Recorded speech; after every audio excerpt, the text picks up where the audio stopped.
भारत हमेशा से ही China Pakistan two front war के खतरे को देखते हुए अपनी तैयारियों को मजबूत कर रहा है और हम बहुत ही तेज़ी से वेपन्स के स्टॉक को भी बढ़ा रहे हैं और खुद की स्वदेशी टेक्नोलॉजीज पर भी काम कर रहे हैं। ऐसे में किसी भी युद्ध में काम आने वाली हथियारों की एक्सपायरी डेट्स होती हैं। ऐसे में किसी भी देश के लिए हथियारों को मैनेज करना बहुत ही बड़ी सिरदर्द रहती है और हथियारों की एक्सपायरी डेट होने के बाद उनकी पिन पॉइंट एक्यूरेसी नहीं रहती है, जो युद्ध के हालात में कोई भी देश नहीं चाहता। ऐसे में एक्सपायरी डेट आने से पहले ही उन हथियारों को वॉर एक्सरसाइजेस में यूज़ कर लिया जाता है और इसी के साथ ही मिसाइलों की भी एक्सपायरी डेट्स होती हैं। और ऐसे में हमारी ब्रह्मोस क्रूज मिसाइल की एक्सपायरी डेट क्या है, ऐसे में आपको जानकर खुशी होगी कि हमारे देश के साइंटिस्ट लगातार ब्रह्मोस की एक्सपायरी डेट बढ़ाने पर काम कर रहे हैं और ब्रह्मोस की रेंज बढ़ाने पर भी काम कर रहे हैं।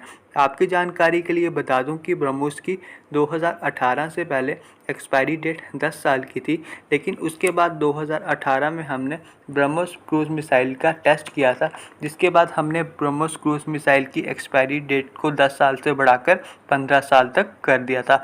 लेकिन अब हमारे देश के साइंटिस्ट ब्रह्मोस की एक्सपायरी डेट 20 से 25 साल तक बढ़ाने की तैयारी कर रहे हैं और कई दूसरे देश भी अपने क्रूज मिसाइल की एक्सपायरी डेट बढ़ाने में काम कर रहे हैं। तो ऐसे में हमारे देश के साइंटिस्ट भी फ्यूचर में आने वाले चैलेंजेस को देखते हुए हर मामले में अपनी तैयारियों को बेहतर कर रहे हैं। ऐसे में अभी तक सिर्फ अमेरिका की टॉम क्रूज मिसाइल की एक्सपायरी डेट 15 साल की है और हमने भी 2019 के बाद जितनी भी ब्रह्मोस मिसाइल को बनाया है उसकी भी एक्सपायरी डेट 15 साल की है। और अब हमने रशिया के ऊपर अपनी डिपेंडेंसी को कम करने का फ़ैसला भी किया है।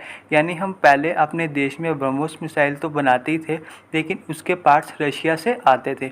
लेकिन अब हमने बहुत ही बड़ा फैसला करते हुए ब्रह्मोस मिसाइल में लगने वाले 90% पार्ट्स भारत में ही बनाने का फ़ैसला किया है।